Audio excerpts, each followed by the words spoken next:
নমস্কার, আমি মধুপূর্ণা আপনাদের সকলকে আবারও আপনাদের প্রিয় গল্প পাঠের আসরে জানাই স্বাগতম। আজ আমি পড়ে শোনাচ্ছি প্রখ্যাত শিশু সাহিত্যিক উপেন্দ্র কিশোর রায়চৌধুরীর লেখা ছেলেদের মহাভারত। আজ পড়ছি শল্যপর্ব। কর্ণের মৃত্যুতেও দুর্যোধন পাণ্ডবদিগের সহিত সন্ধি করিতে চাহিলেন না। তাহার পক্ষের বীরগণেরও বিলক্ষণ রণোৎসাহ দেখা গেল। সুতরাং সকলে শল্যকে সেনাপতি করিয়া যুদ্ধের জন্য প্রস্তুত হইলেন। সে রাত্রে আর তাহারা শিবিরে থাকেন নাই। যুদ্ধক্ষেত্রের প্রায় 2 যোজন দূরে সরস্বতী নদীর তীরে হিমালয় প্রস্থ নামক স্থানে তাহারা রাত্রি কাটাইয়াছিলেন। পরদিন নূতন সেনাপতি শল্য অসাধারণ বিক্রমের সহিত যুদ্ধ আরম্ভ করিলেন।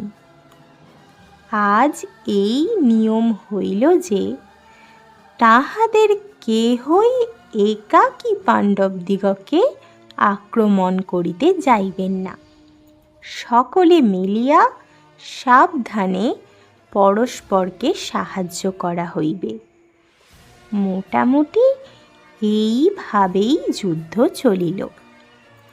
কিছুকাল যুদ্ধের পরই কর্ণের পুত্র চিত্রসেন, সত্যসেন এবং সুসেন নকুলের হাতে এবং শল্যের পুত্র সহদেবের হাতে মারা গেলেন। তারপর ভীমের সহিত শল্যের ঘোর গদা যুদ্ধ হয়। যুদ্ধ করিতে করিতে শেষে 2 জনেই দুজনের গদাঘাতে অজ্ঞান হওয়ায় কৃপাচার্য শল্যকে লইয়া প্রস্থান করিলেন, আর ভীম উঠিয়া গদা হাতে তাহাকে ডাকিতে লাগিলেন। যুধিষ্ঠিরের সহিত শল্যের বারবার যুদ্ধ হয়। তখন পাণ্ডব পক্ষের যোদ্ধারা সকলে মিলিয়াও শল্যের কিছুই করিতে পারেন নাই। অর্জুন এ সময়ে সেখানে উপস্থিত ছিলেন না। তিনি অন্য স্থানে অশ্বত্থামা প্রভৃতির সহিত যুদ্ধ করিতেছিলেন। কিন্তু ইহার কিছুকাল পরে অর্জুনের সম্মুখেই সৈন্যেরা ভীমের নিষেধ অমান্য করিয়া পলায়ন করিতে লাগিল। এই সময়ে শল্যের বাণে নিজে নিতান্ত অস্থির হইয়া এবং সৈন্যদিগকে রক্তাক্ত শরীরে পলায়ন করিতে দেখিয়া যুধিষ্ঠির প্রতিজ্ঞা করিলেন, হয় শল্যকে বধ করিব, না হয় নিজে প্রাণ দিব। তারপর ভীমকে সম্মুখে, অর্জুনকে পশ্চাতে এবং ধৃষ্টদ্যুম্ন আর সাত্যকীকে 2 পাশে লইয়া তিনি শল্যের সহিত এমন ঘোরতর যুদ্ধ আরম্ভ করিলেন যে তাহাতে কৌরবদের আর আতঙ্কের সীমা রহিল না। ইহার মধ্যে একবার শল্যের বাণে কঠিন বেদনা পাইয়াও যুধিষ্ঠির তাহাকে অজ্ঞান করিয়া দিলেন। কিন্তু শল্যের জ্ঞান হইতে অধিক সময় লাগিল না। তখন যুধিষ্ঠির তাহার কবচ ভেদ করিলে তিনি উল্টিয়া যুধিষ্ঠির এবং ভীম 2 জনেরই কবচ ছিঁড়িয়া দিলেন। এমন সময় শল্যের বাণে যুধিষ্ঠিরের ধনুক এবং কৃপের বাণে তাহার সারথির মাথা কাটা গেল। ঘোড়া চারটিও শল্যের বাণে মরিতে আর বেশি বিলম্ব হইল না। ইহাতে ভীম বিষম রোষে শল্যের ধনুক, সারথি, ঘোড়া সকল চূর্ণ করিয়া দিলেন। শল্যের বর্ম মুহূর্তের পরেই কাটা যাওয়ায় তিনি অসি চর্ম হাতে রথ হইতে নামিয়া ক্রোধ ভরে যুধিষ্ঠিরকে আক্রমণ করিতে গেলেন। এমন সময় ভীমের 9টি বাণ বিদ্যুৎ বেগে আসিয়া শল্যের খড়গের মুষ্টি কাটিয়া ফেলিল। তথাপি তিনি যুধিষ্ঠিরের দিকে সিংহের ন্যায় ছুটিয়া চলিলে যুধিষ্ঠির মণিমণ্ডিত অতি ভীষণ করাল বদন স্বর্ণময় জ্বলন্ত শক্তি গ্রহণ করিলেন। তারপর তিনি তাহার বিশাল দক্ষিণ হস্ত তুলিয়া রোষ ভরে সেই শক্তি ছুঁড়িয়া মারিলে শল্য তাহা লুফিবার জন্য প্রাণপণ চেষ্টা করিতে লাগিলেন। কিন্তু সেই সাংঘাতিক অস্ত্র দেখিতে দেখিতে তাহার বক্ষ ভেদপূর্বক প্রবল বেগে ভূতলে প্রবেশ করিল। শল্যের মৃত্যুতে তাহার সহোদর সক্রোধে যুধিষ্ঠিরকে আক্রমণ করিয়া মস্তক হারাইতে অধিক বিলম্ব হইল না। শল্যের সঙ্গে মদ্রদেশীয় লোকেরাও অনেক যুদ্ধের পর পাণ্ডবদের হাতেই মারা গেল। ইহার পরে আর কৌরব সৈন্যরা কিসের ভরসায় যুদ্ধ করিবে? তখন তাহারা সকলেই বুঝিল যে পলায়ন ভিন্ন গতি নাই। এ সময়ে দুর্যোধন অনেক কষ্টে তাহার সৈন্যদিগকে ফিরাইয়া পাণ্ডবদিগের সহিত ভয়ানক যুদ্ধ আরম্ভ করেন। তখন ম্লেচ্ছরাজ শাল্ব এক ভয়ঙ্কর হাতিতে চড়িয়া অতি অদ্ভুত কাণ্ড দেখাইয়াছিলেন। সৈন্যেরা তো সে হাতির ভয়ে চেঁচাইয়া পলাইলই, ভীম, সাত্যকী, ধৃষ্টদ্যুম্নের মতো বীরেরাও তাহার তাড়ায় কম ব্যস্ত হইলেন না। সে হতভাগা হাতি ধৃষ্টদ্যুম্নকে এমনই তাড়া করিল যে তিনি রথ ছাড়িয়াই দে চম্পট। বেচারা সারথি আর পলাইতে পারিল না। হাতি তাহাকে শুদ্ধ রথখানিকে আছড়াইয়া গুঁড়া করিল। যাহা হোক, শেষে ধৃষ্টদ্যুম্নের গদাতেই সে হাতি মারা পড়ে। তারপরেই তীক্ষ্ণ ভল্লে সাত্যকী শাল্বের মাথা কাটেন। তারপর দুই দলে আবারও ভয়ানক যুদ্ধ চলিল। দুর্যোধন এ সময়ে খুবই বীরত্ব দেখাইলেন। শকুনিও কম যুদ্ধ করিলেন না। 10,000 অশ্বারোহী সৈন্য লইয়া তিনি দ্রৌপদীর 5 পুত্র এবং সহদেবের সহিত যুদ্ধ আরম্ভ করেন। কিন্তু সেই 10,000-এর মধ্যে 4,000 অশ্বারোহী দেখিতে দেখিতেই মারা যাওয়াতে তাহার মনে হইল যে এখন সবেগে প্রস্থান করাই বুদ্ধিমানের কাজ। যাহা হোক, শকুনি অবিলম্বেই আবার ফিরিয়া আসিলেন। তারপর পলকের মধ্যে তাহার অশ্বারোহীর সংখ্যা 700-তে নামিয়া আসায় তিনি অমনি দুর্যোধনকে গিয়া বলিলেন, আমি অশ্বারোহীগণকে পরাজয় করিয়াছি, এখন তুমি গিয়া রথীদিগকে পরাজয় করো। দুর্যোধনের 99 ভাইয়ের মধ্যে কেবল দুর্মর্শন, শ্রুতান্ত, জৈত্র, ভুরিবল, রবি, জয়ৎসেন, সুজাত, দুর্বিসহ, অরিহা, দুর্বিমোচন, দুষ্প্রধর্ষ আর শ্রুতব্য এই 12 জন বাঁচিয়া ছিলেন। এই দিনের যুদ্ধে ভীমের হাতে তাহাদের মৃত্যু হইল।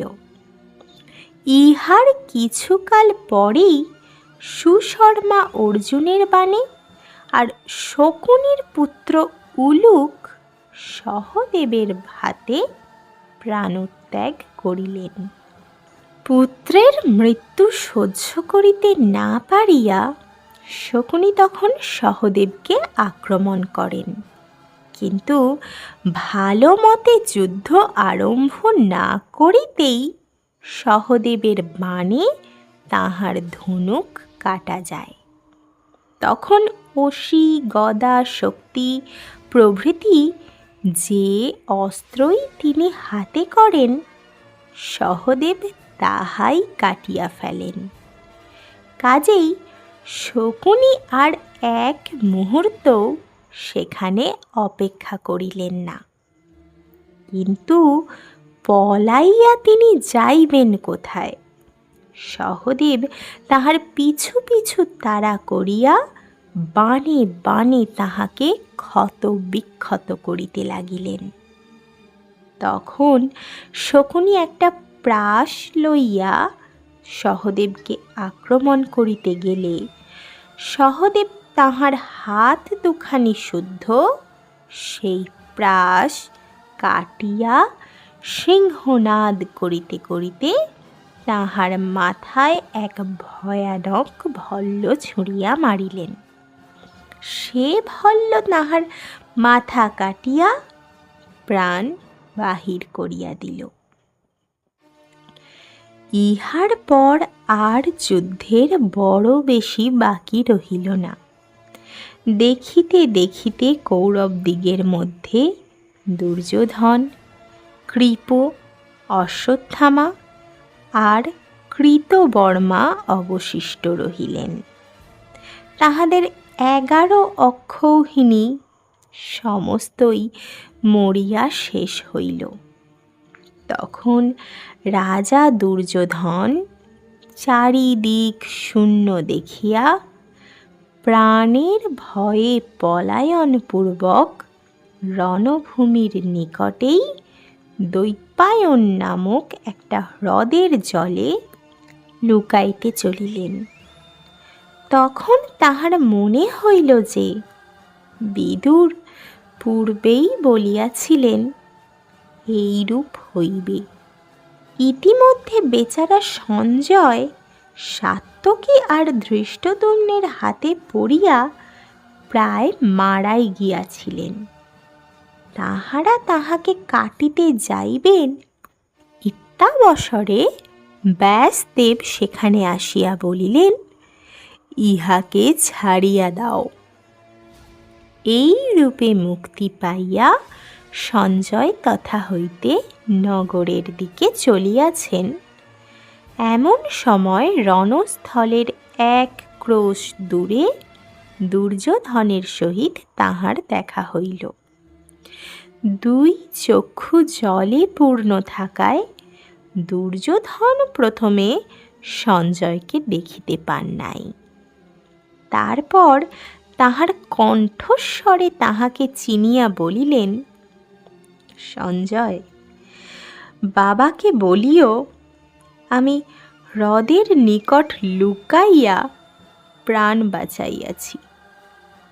এই বলিয়া তিনি গদা হাতে দৈপায়ন হ্রদে লুকাইয়া রহিলেন।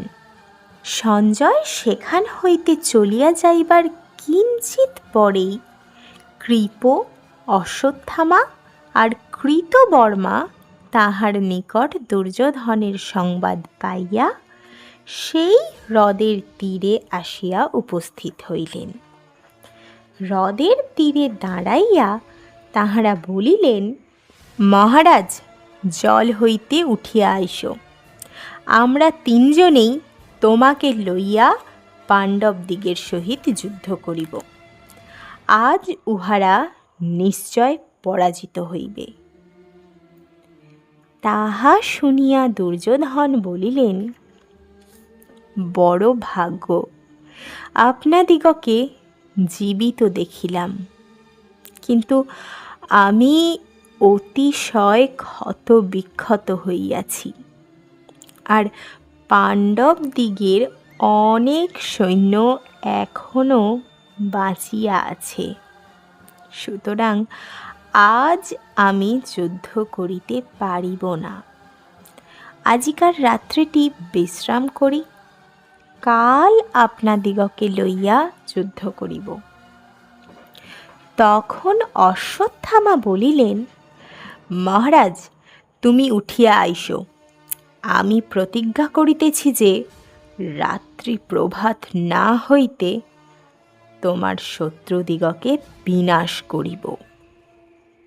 এই সময়ে কয়েকজন ব্যাধ সেই হ্রদের ধারে বসিয়া বিশ্রাম করিতেছিল। কৃপ, অশ্বত্থামা আর কৃতবর্মা তাহাদিগকে দেখিতে পান নাই, কিন্তু তাহারা তাহাদের কথাবার্তা সকলেই শুনিতে পাইল।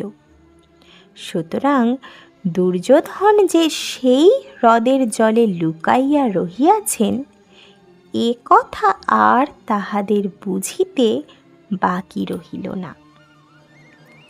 একটু আগেই তাহারা পাণ্ডবদিগকে তাহার অন্বেষণ করিতে দেখিয়াছিল, আর তাহারা তাহাদিগকে দুর্যোধনের কথা জিজ্ঞাসাও করিয়াছিল। এমন সংবাদ তাহাদিগকে দিতে পারিলে নিশ্চয় বিশেষ পুরস্কার মিলিবে। এই মনে করিয়া তাহারা অবিলম্বে ভীমের কাছে গিয়া সকল কথা বলিয়া দিল। পাণ্ডবদিগের তখনও 2000 রথী, 700 গজারোহী, 5000 অশ্বারোহী আর 10,000 পদাতি অবশিষ্ট ছিল।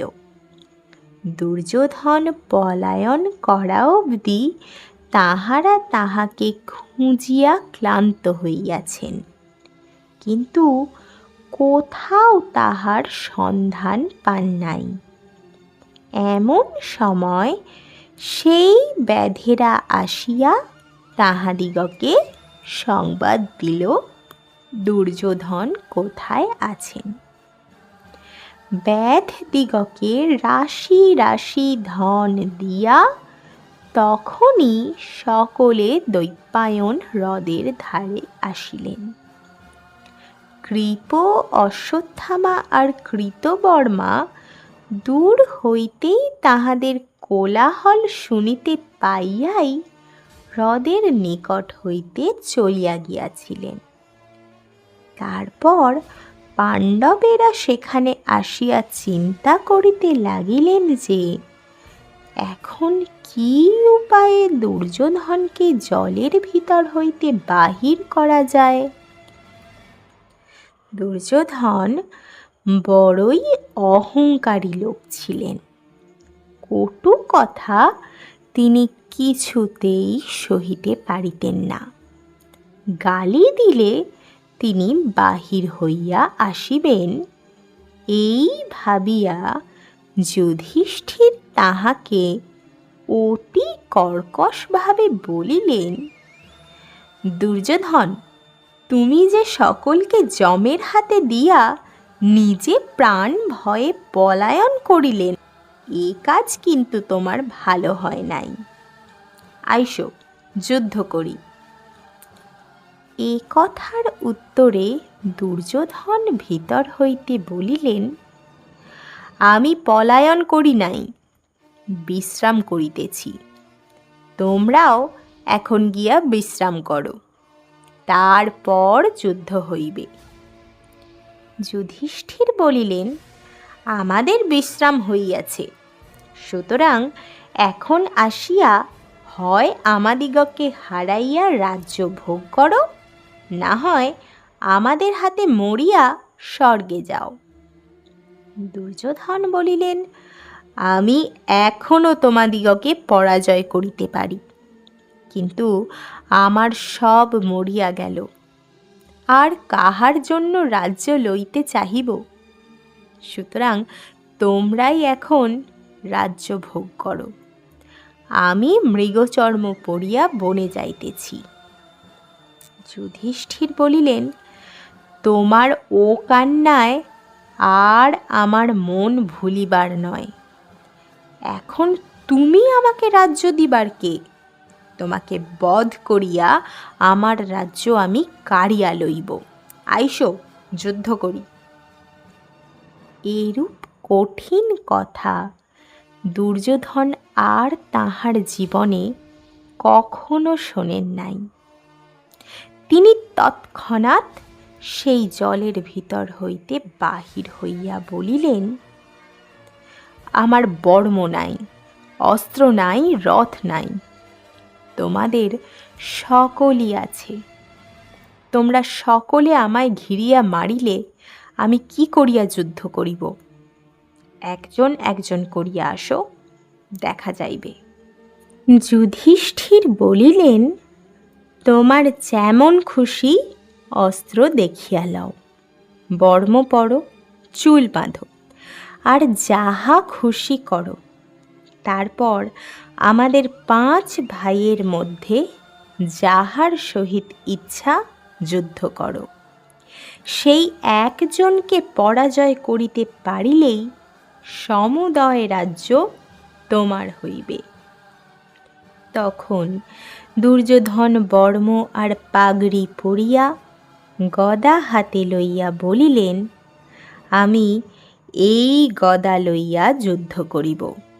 তুমি বা ভীম বা অর্জুন বা নকুল বা সহদেব, যাহার খুশি আসিয়া আমার সহিত গদা যুদ্ধ করো। ন্যায় মতে গদা যুদ্ধ করিয়া তোমাদের কেহ আমার সঙ্গে পারিবে না। সত্য কি মিথ্যা এখনই দেখিতে পাইবে। এই সময়ে কৃষ্ণ যুধিষ্ঠিরকে বলিলেন, আপনি কোন সাহসে দুর্যোধনকে আপনাদের যাহার সহিত ইচ্ছা যুদ্ধ করিতে বলিলেন? দুরাত্মা যদি আপনাকে, অর্জুনকে, নকুলকে বা সহদেবকে আক্রমণ করিয়া বসিত, তাহা হইলে আপনাদের কিরূপ দশা হইত? ভীম ও গদাযুদ্ধে দুর্যোধনকে আঁটিতে পারে কিনা সন্দেহ। ভীমের বল আর তেজ বেশি, কিন্তু দুর্যোধনের শিক্ষা অধিক, আর শিক্ষাতেই হার জিত। এখন বুঝিলাম যে পাণ্ডবদের কপালে রাজ্যলাভ নাই। বিধাতা উহাদিগকে বনে থাকিবার জন্যই সৃষ্টি করিয়াছেন। এমন সময় ভীম গদা হাতে লইয়া দুর্যোধনকে বলিলেন, ওরে নরাধম, সকল দুরাত্মা মরিয়া এখন কেবল তুমি অবশিষ্ট রহিয়াছ। আজ এই গদার প্রহারে তোমাকেও বধ করিয়া আমাদের সকল দুঃখের শোধ লইব। দুর্যোধন বলিলেন, আর বড়াই করিও না, এখনই তোমার যুদ্ধের স্বাদ মিটাইয়া দিব। ন্যায় মতে গদা যুদ্ধে ইন্দ্র আমাকে পরাজয় করিতে পারেন না। আইসো দেখি তোমার কত বিদ্যা। দুজনে প্রাণ ভরিয়া গালাগালি চলিতেছে। এমন সময় বলরাম সেখানে আসিয়া উপস্থিত হইলেন।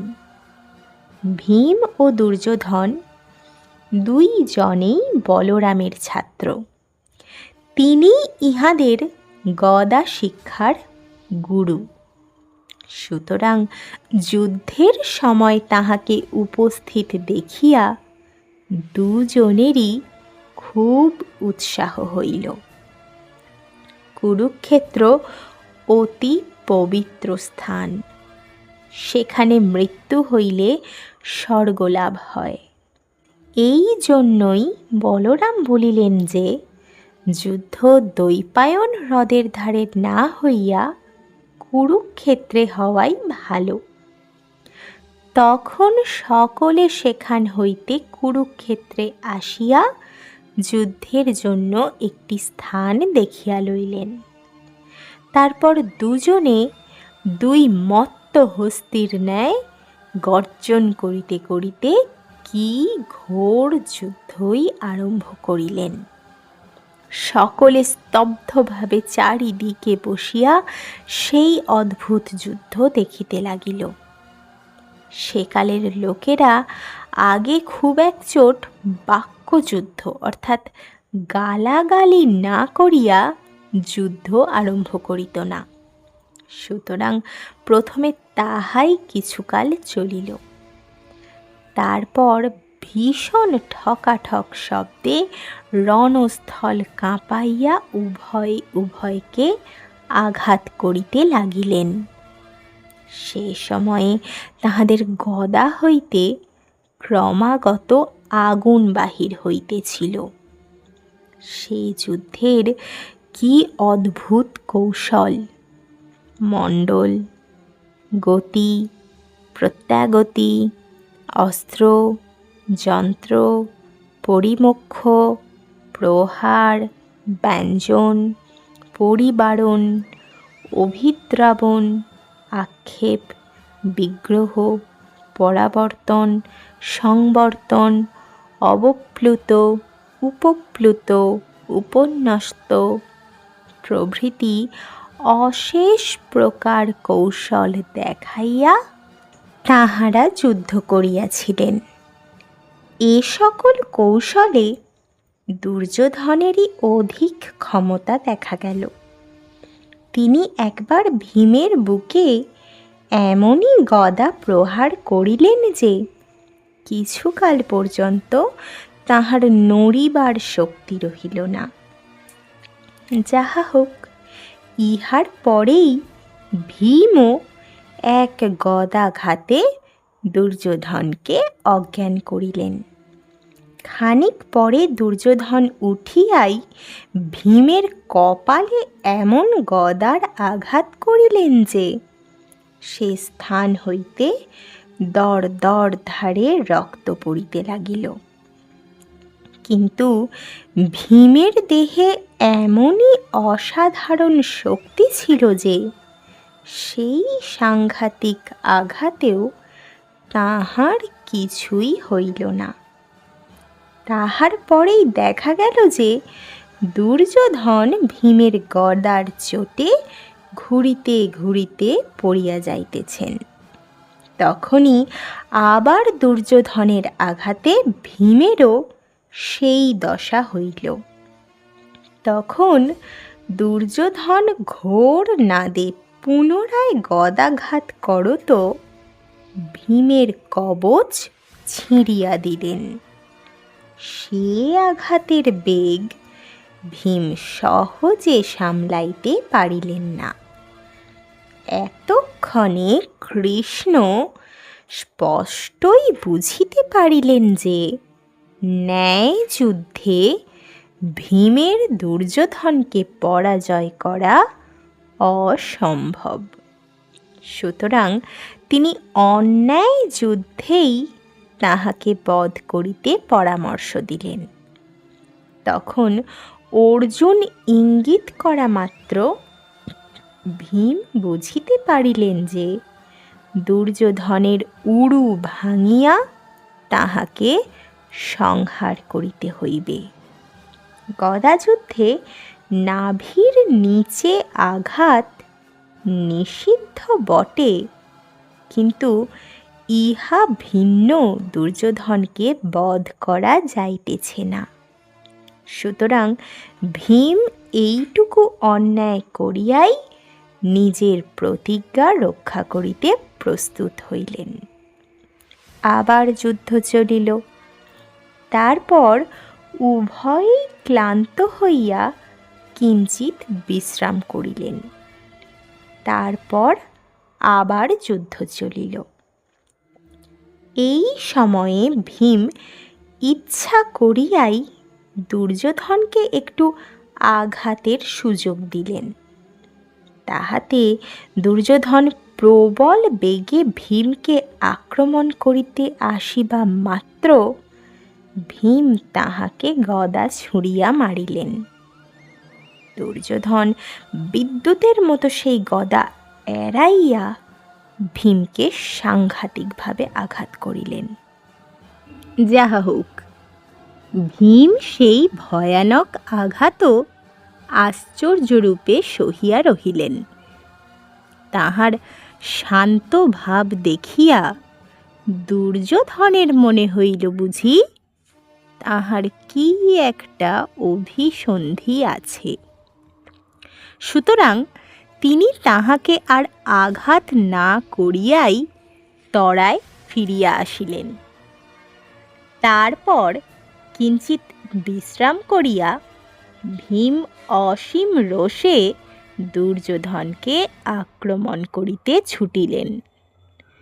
দুর্যোধন তাহাকে এড়াইবার জন্য লাফ দিয়া শূন্যে উঠিবা মাত্র ভীম দারুণ গদাঘাতে তাহার দুই উরু ভাঙিয়া দিলেন।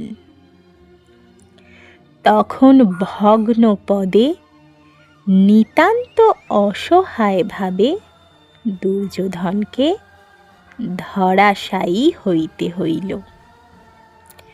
অমনি ভীম তার মাথায় পদাঘাতপূর্বক বলিলেন, ওরে দুরাত্মা, সভার মধ্যে গরু গরু বলিয়া বিদ্রূপ করিয়াছিলি, দ্রৌপদীকে অপমান করিয়াছিলি, এই তার সাজা। এই রূপে গালি দিতে দিতে ভীম দুর্যোধনের মাথায় আবার পদাঘাত করিলেন।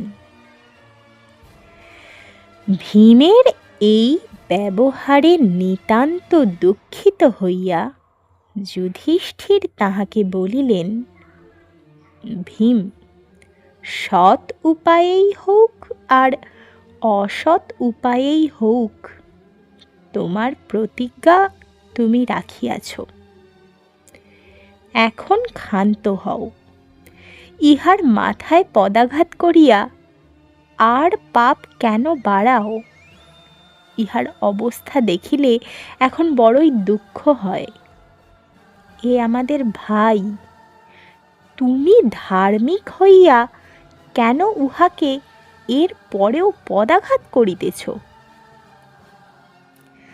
তারপর তিনি দুর্যোধনকে বলিলেন, ভাই, তুমি দুঃখ করিও না।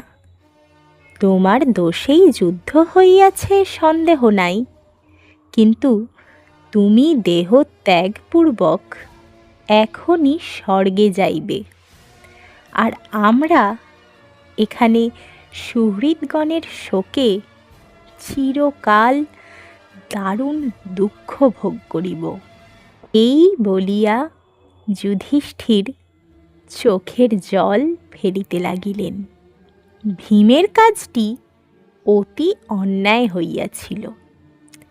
উপস্থিত যোদ্ধারাও ইহাতে সন্তুষ্ট হন নাই। বলরাম তো লাঙল উঠাইয়া তখনই ভীমকে বধ করিতে চাহিয়াছিলেন। কৃষ্ণের অনেক চেষ্টায় তিনি তাহাকে ছাড়িয়া দিলেন বটে, কিন্তু তাহার রাগ দূর হল না। তিনি কৃষ্ণকে বলিলেন, তুমি যতই চেষ্টা করো না কেন, ভীম যে নিতান্ত অন্যায় করিয়াছেন এ বিশ্বাস আমার মন হইতে দূর করিতে পারিবে না। এই বলিয়া বলরাম সেখান হইতে চলিয়া গেলে যোদ্ধারা সকলে মিলিয়া দুর্যোধনের মৃত্যুতে আনন্দ প্রকাশ করিতে লাগিলেন। তাহারা বলিলেন, হে ভীম, আজ তুমি দুষ্ট দুর্যোধনকে মারিয়া বড়ই ভালো কাজ করিলে। আমাদের ইহাতে যার পর নাই আনন্দ হইয়াছে। তখন কৃষ্ণ সেই যোদ্ধাদিগকে বলিলেন, যে শত্রু মরিতে বসিয়াছে তাহাকে বকিয়া কি হইবে? এ দুষ্ট এখন শত্রুতা বা বন্ধুতা কিছুরই উপযুক্ত নহে। আমাদের ভাগ্যের জোরে এত দিনে পাপী মারা গেল। এখন চলো আমরা এ স্থান হইতে প্রস্থান করি। এ কথায় দুর্যোধন দু হাতে মাটিতে ভর দিয়া মাথা তুলিয়া কৃষ্ণকে বলিলেন, হে কংসের দাসের পুত্র, তোমার দুষ্ট বুদ্ধিতেই আমাদের বীরেরা সকলে মারা গেলেন। তোমার মতো পাপী, নির্দয় আর নির্লজ্জ আর কে আছে? তাহার উত্তরে কৃষ্ণ বলিলেন, তুমি অনেক পাপ করিয়াছ, এখন তাহারই ফল ভোগ করো। তাহাতে দুর্যোধন বলিলেন, রাজার যে সুখ তাহা আমি ভালো মতোই ভোগ করিয়াছি। এখন আমি সবান্ধবে স্বর্গে চলিলাম। তোমরা শোকে দুঃখে আধ মরা হইয়া এই পৃথিবীতে পড়িয়া থাকো। এ কথা বলিবা মাত্র স্বর্গ হইতে দুর্যোধনের উপর পুষ্পবৃষ্টি আরম্ভ হইলে পাণ্ডবেরা লজ্জিতভাবে শিবিরে ফিরিয়া চলিলেন।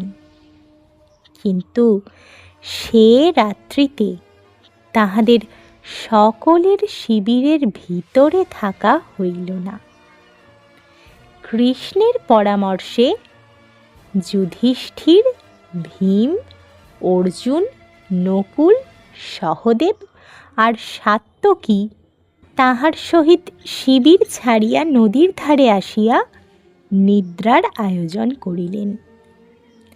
ইহার কিছুকাল পরেই কৃপ, অশ্বত্থামা আর কৃতবর্মা দুর্যোধনের উরুভঙ্গের সংবাদ পাইয়া সেখানে আসিয়া উপস্থিত হইলেন। দুর্যোধনের তখনকার অবস্থা দেখিয়া সেই 3 বীরের বুক ফাটিয়া যাইতে লাগিল।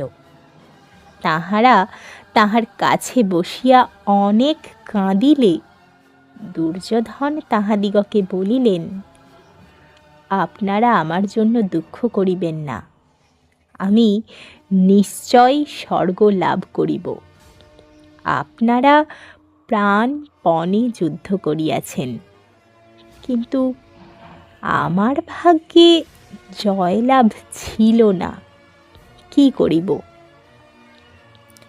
এই কথা বলিয়া দুর্যোধন চুপ করিলে অশ্বত্থামা দুঃখে ও রাগে অস্থির হইয়া বলিলেন, আমাকে অনুমতি দাও, আমি প্রতিজ্ঞা করিতেছি আজ যেমন করিয়া হোক শত্রুদিগকে মারিয়া শেষ করিব।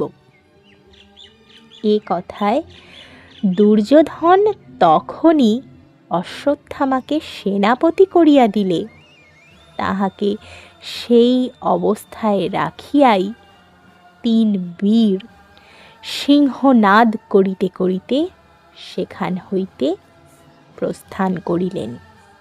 শেষ হলো শল্যপর্ব। কেমন লাগলো কমেন্ট করে জানাতে ভুলবেন না। আর ভালো লাগলে একটি লাইক আর সাবস্ক্রাইব অবশ্যই করবেন। অনেক ধন্যবাদ।